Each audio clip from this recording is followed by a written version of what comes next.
Welcome back to another episode of Jason's Bricks in 5, where I discuss LEGO content in videos of around 5 minutes. Well, it's time for another weekly LEGO review, and today we are going to be reviewing set 40586, the moving truck. Now, this was a gift with purchase from February, I think, of 2023. This one is tied to the Jazz Club, but it wasn't exclusive to obtaining the Jazz Club. So we're going to go ahead and build this and see what we think.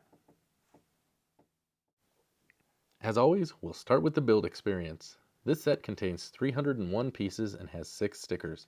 The truck build was about what you would expect. However, the really fun part of the build for me was probably the furniture. However, fitting them all in the truck is a little bit tricky.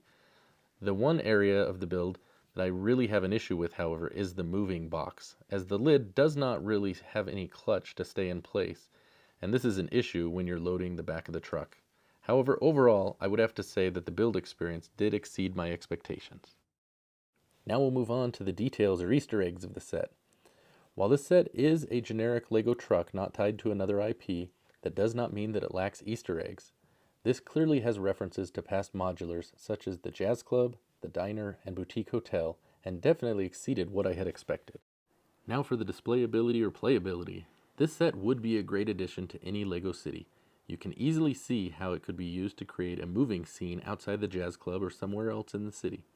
Yet it could also as easily provide a child hours of fun driving around their room, so I would have to say it's going to be something that should exceed expectations. Moving on to minifigures. This set contains 2 minifigures, which are technically exclusive to this set, but only in the sense that these configurations of parts do not appear together in any other sets. But they do look great with both front and back torso printing, as well as dual head printing. I think really the only way they could have improved the minifigures would have been to add leg printing. Now for the uniqueness of the set. LEGO makes multiple city vehicles every year that are generally the same type of build. However, where I feel this set does have some uniqueness is first in the way that they have created the older style truck, and you can see this in the radiator on the front.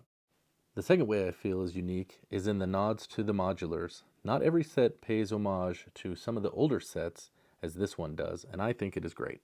Now we'll talk about value. This set was a gift with purchase if you met a threshold of a $180 spend in February of 2023. However, as of January 1st, 2024, you can get this set for about $25 US on the aftermarket. Based on this price of $25, I do think it is a fair value for the price, especially when you consider the detailed furniture builds in the set. Alright, so now it's just time for my final review. I have to say, I was pleasantly surprised with this set. Usually the gift with purchases are pretty good for the most part, but this one, the truck isn't really the highlight. It's all of the little parts that go with it. And I think it really adds, if you have a LEGO city, or even just a shelf where you like to display a modular, having this kind of right in front, you can really add to the story or the life of your build. And I really like all of these small builds, the jukebox, the keyboard, all of those things. So, it's not too bad of a price. Currently in the aftermarket, it's, like I said, about $25. I think that is actually a reasonable price. And, if it's something that you think could fit well in your city, I would recommend it. So that's going to do it for today's review. Thanks for watching, and we'll see you next time on Jason's Bricks in 5. Happy building!